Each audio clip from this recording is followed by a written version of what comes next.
Welcome to Texas PTA's extra credit course, Conflict Management. In this extra credit, we will be sharing ways to manage conflict and tools that can be used each step of the way. Today, we will talk about avoiding conflict, recognizing conflict, and provide steps to manage conflict. Avoiding conflict should always be a top priority. Putting time and effort into pre-planning can have huge benefits. If conflict cannot be avoided, we need to recognize when it is occurring or could occur to help us manage it quickly and efficiently. Managing conflict will look different in varied situations and in diverse groups. As we manage conflict, we need to be aware of the differences between arguing and disagreeing and use disagreeing skills to ensure that the steps to the solution are completed with a positive outcome. Can conflict be avoided? The answer is yes. Two tools that can help us accomplish this are parliamentary procedure and communication of expectations. Parliamentary procedure sounds scary and complicated, but it really is not.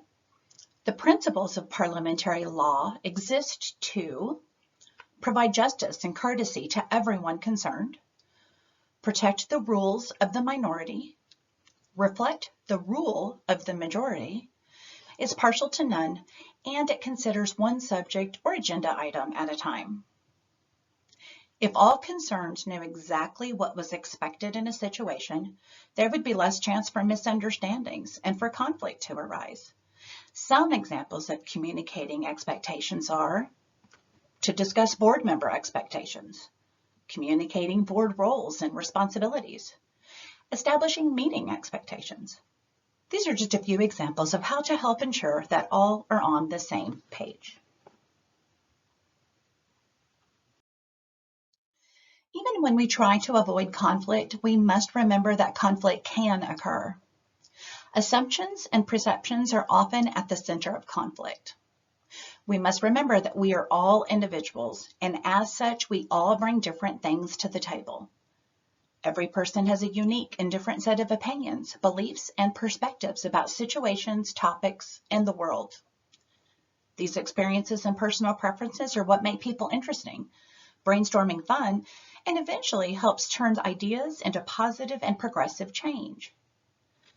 However, it's our different point of views that sometimes cause us to see things as different, even when we're looking at the same thing. Is this illustration a 6 or is it a 9? Neither is wrong. So how do we come to an agreement? Recognizing conflict is not always easy because there are many possible causes. In most cases, the conflict is caused by more than one source. Individuals often have varied opinions or ideas. These differences are not wrong, but can be perceived as such because they're not the same. Unclear communication or expectations of goals can also lead to conflict. If individuals have a different understanding of what the goal is, then they will not agree on the pathway to success. Sometimes their perception of what has taken place or been communicated can also lead to disagreements. Word choice, tone, body language can all lead to feelings of disrespect, even if they are unintended. We all have different personalities, and let's be honest, we're not always going to like everyone we meet. It's not easy to work with someone whose personality we find distasteful. Some people prefer to work in groups, while others do their best work alone. Some people need no extra direction to complete a task, while others like external input and direction every step of the way. Some people get more work done under pressure, and others like to knock their tasks out early. Lastly, everybody has a different leadership style, and everybody reacts differently to those leadership styles. Some leaders are bold and charismatic, others are more laid back, warm, and inviting. Some are highly technical and strict on rules and deadlines, and others are so hands-off you hardly see them. All of these factors can lead to conflict. In today's world, conflict management and resolution often get interchanged. However, there is a difference. According to Wikipedia, conflict resolution involves the reduction, elimination, or termination of all forms and types of conflict, while conflict management minimizes the negative outcomes of conflict and promotes the positive outcomes of conflict with the goal of improved learning. As we in PTA consider conflict, we think it is important to keep in mind that conflict can be healthy. Our goal is to promote ways to handle conflict that result in growth for individuals and the association. How you deal with conflict makes all the difference. The key to successful conflict management is keeping the focus on the process and desired outcomes, not personalities.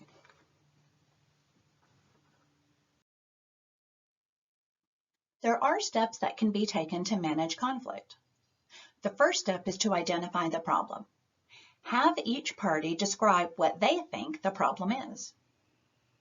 Once the parties agree on what the problem is, we can then work towards a solution. Brainstorming is a great way of doing this. Look for ways people can see things differently or from different angles. Then select 3 to 5 of the most promising alternatives to use as they work towards a solution. Next, set the priorities. Develop a plan that is agreeable to all and set a timeline for its implementation. Then you have to put the plan to action. Don't wait. The sooner the plan is carried out, the sooner the growth can happen. Waiting too long can lead to further conflict. Remember to set the criteria to evaluate the outcome of the action plan. This will help to bring an agreeable closure to both parties. Remember, managing conflict is a process. This process could take an hour or a few days. If the process breaks down at any point, stop and go through it again. Start fresh. Most think that arguing and disagreeing mean the same, when in fact there is a very clear difference. When two parties argue, they are considering each other's opinion invalid or wrong. They are not willing to listen or hear each other. When parties disagree, they have different points of view, but respect the other's opinion. Some helpful tips to disagree without arguing. Listen for what is felt as well as said. When you really listen, you connect more deeply to your own needs and emotions, and to those of other people. Listening also strengthens, informs, and makes it easier for others to hear you when it is your turn to speak.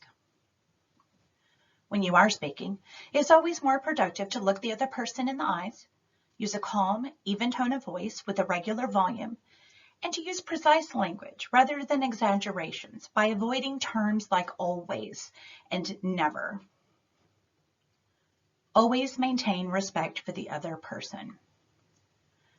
This is a conversation, not a competition. Be friendly and kind. This will set the tone. Accept the other person's point of view as valid and their perspectives as being legitimate. Every person's story should be valued, heard, and respected. Make conflict resolution the priority rather than winning or being right. Keeping the focus on the desired outcome should always be the priority. Be willing to forgive. Resolving conflict is impossible if you're unwilling or unable to forgive others. Resolution lies in releasing the urge to punish, which can serve only to deplete and drain your life. Forgiveness brings closure so that all can move forward. The solution may be to agree to disagree, and that is okay. Lastly, thank the person for their willingness to have a discussion and for spending their time helping to create a solution.